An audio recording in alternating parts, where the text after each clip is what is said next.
So yun, good day sa inyo mga boss. Ngayon, ipapakita ko sa inyo kung paano tayo magtimpla o magmix o maghalo ng epoxy primer para sa ating mga project na pipinturahan. Bali, meron tayong gas tank dito at dito natin yan sasampulan yung ating epoxy primer mga boss. Need kasi natin na bakbakin muna yung pintura nito dahil yung old paint ito is nangalawang na. So hindi na natin to pwedeng patungan na dahil pagka pinatungan lang natin to is baka yung kanyang corrosion is mabuhay.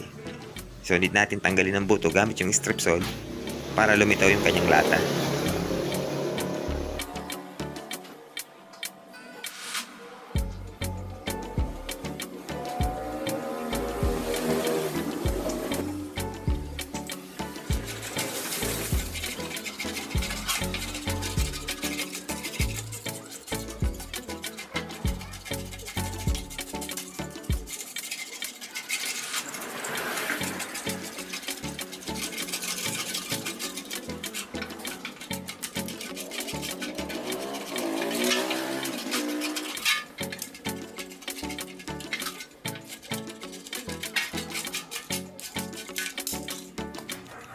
Bali, after nating ma-strip saw, ang ginawa natin dito is nilihan natin ito ng 120 grit na papel de lia.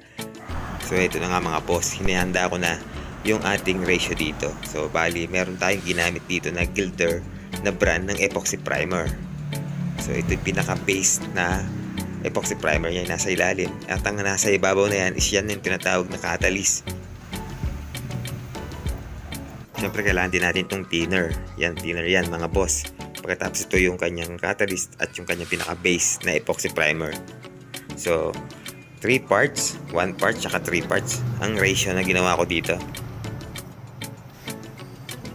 Bali, ilagay na natin itong catalyst o yung kanyang tinatawag na activator or hardener slash.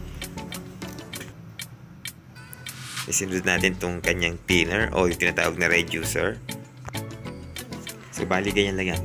After natin yan na pinagsama yung tatlo, is need lang natin yan na haluin na mabuti. Pagkatapos is pwede na natin itong i-spray o i-apply doon sa ating pipinturahan.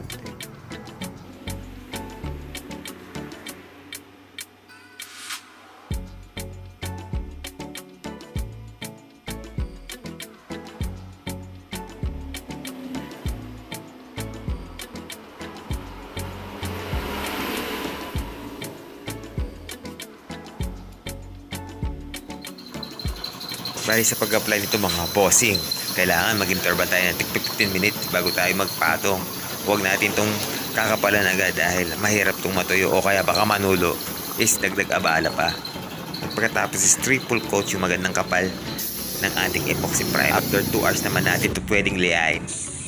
After ng 2 hours na yan is pwede na rin natin itong masilyain mga boss.